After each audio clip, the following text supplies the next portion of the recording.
आज माझं जिओ मी बॅन करणार आहे. आजपासून मी जिओ वापरणार नाही आणि मी मोठ्या मोठ्या रिलायन्स वगैरे कंपनीचं काहीही सामान घेणार नाही, असा संकल्प मी घेत आहे.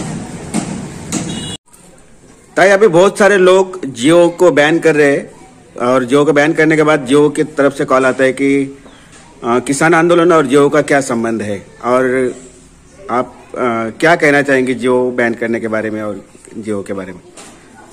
देखिए, आज का जो किसान आंदोलन है जिसमें लाखों लोग रास्ते पर उतर रहे हैं, वो इसी मुद्दे पर खास करके आग्रही सत्याग्रही है कि अन्य क्षेत्रों के जैसे उसके पीछे पीछे अब खेती के क्षेत्र में अगर कंपनियों को बड़े कॉरपोरेट्स की घुसपैठ होगी तो खेती में न किसान को आजादी रहेगी न समर्थन मूल्य मिलेगा.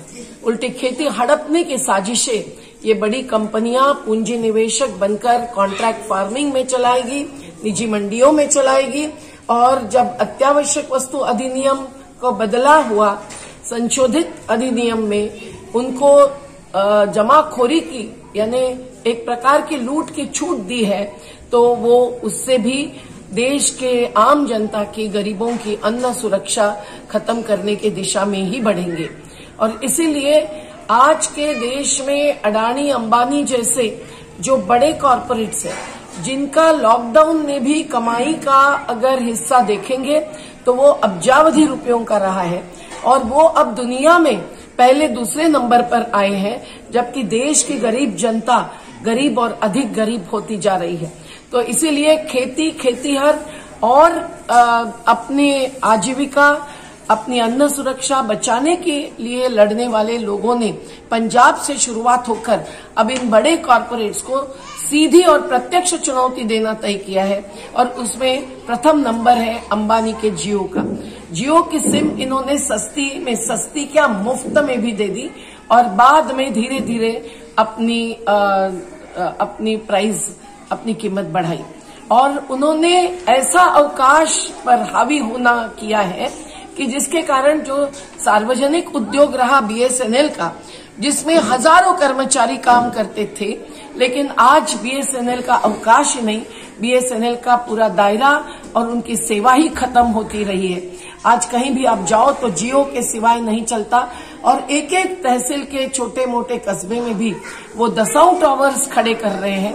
और ये जो उनकी कमाई है, ये संविधान के अनुच्छेद 39 में जबकि ये कहा है कि कोई भी आर्थिक विकास ऐसा होना चाहिए देश के कि मुट्ठी भरों के हाथ में संपत्ति केंद्रित न रहे, लेकिन बराबर उसकी खिलाफत इस प्रकार की नीतियां और कानूनों से आज के इस केंद्र में बैठी हुई मोदी सरकार कर रही है.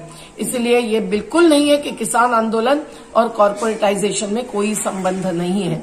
इनको लॉकडाउन की परिस्थिति में भी अधिकाधिक मुनाफाखोरी की छूट देने वाली मोदी सरकार को और इन कॉर्पोरेट्स को चुनौती दे रहे हैं वो तमाम नागरिक, जिनमें किसान भी है और प्रगतिशील समतावादी विचार रखने वाले आम नागरिक है, जियो की सिम निकालकर और इन बड़े कॉरपोरेट्स के उत्पादनों पर एक न एक प्रकार से बहिष्कार डालकर.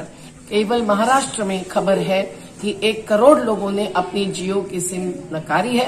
हमारे कार्यकर्ता चेतन साल्वे ने शुरुआत करते हुए जब ये सिम निकालने का तय किया या बदलने का तय किया, तो जियो से कंपनी से जो फोन आया उसके संवाद से पता चलता है कि वो कितने हैरान हो रहे हैं. पर अगर वो इतने हैरान होते हैं थोड़ा सा नुकसान भुगत कर, तो जिनको समर्थन मूल्य भी नहीं मिलता है, उत्पाद का और श्रम का दाम नहीं मिलता है, वो किसान मजदूर कितने हैरान होंगे. ये सोचकर आपको भी मैं ऐलान करती हूँ कि आप भी ये बड़े कॉरपोरेट्स के उत्पादकों को बाजू में कर दीजिए और गृहोद्योग, ग्रामोद्योग के अधिकांश उत्पादनों को अपनाइए. जिंदाबाद. धन्यवाद. किसानों के 3 कृषि बिल, 3 कृषि कानून वापस लेने की मांग को लेकर आज महाराष्ट्र में भी, मुंबई में बड़ा संघर्ष हुआ, और यहाँ पर भी ये बड़ी मांग उठी कि जब तक हम अडानी अंबानी के उत्पादनों को बैन नहीं करते तब तक सरकार नहीं झुकेगी. ज्याच्याकडे जिओचं कार्ड असेल तरी आजच त्या ठिकाणी या जिओचं कार्ड बंद करून टाकायचं. मान्य आहे का तुम्हाला?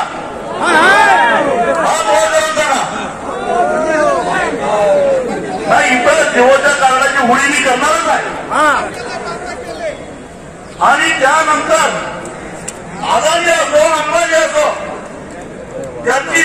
जेवढी उत्पादनं आहेत त्यातलं एक सुद्धा खरेदी करायचं नाही याचा निर्णय या ठिकाणी आपण घ्यायचा आहे. बघा, हे काय जीवनावश्यक वस्तूचं उत्पादन करत नाही, त्यांच्याशिवाय इतरांचं वस्तू घेतली तरी आपलं भारत आहे, आपलं काही कुठं अडत नाही. पण आपण असं केलं तर यांचं मात्र बरंच बिघडणार आहे. महात्मा गांधींनी इंग्रजांना अशाच पद्धतीनं वाक्यावर आणलेलं होतं, लक्षात ठेवा. याच मुंबईमध्ये महात्मा गांधींनी सगळ्या जनतेला आवाहन केलेलं होतं की जे आम्हाला लुटतात, जे आमचं शोषण करतात, त्यांची उत्पादनं खरेदी करून आम्ही त्यांना पैसा मिळवून देणार नाही. आपल्याला हेच करायचं आहे. आंदोलन एकदम सोपं आहे की यांचं कुठलंही उत्पादन आपण खरेदी करायचं नाही. 1 जनवरी 2021 को किसान आंदोलन जो दिल्ली में चला, उसके समर्थन में देश भर के अलग अलग संस्थाओं ने, संगठनों ने ये तय किया है, संकल्प लिया है कि आज से हम जियो नहीं यूज़ करेंगे और अडानी अंबानी का कोई भी सामान हम नहीं यूज़ करेंगे. अंबानी की जागीर नहीं, अडानी अंबानी की जागीर नहीं, कंपनियों की जागीर नहीं, कानून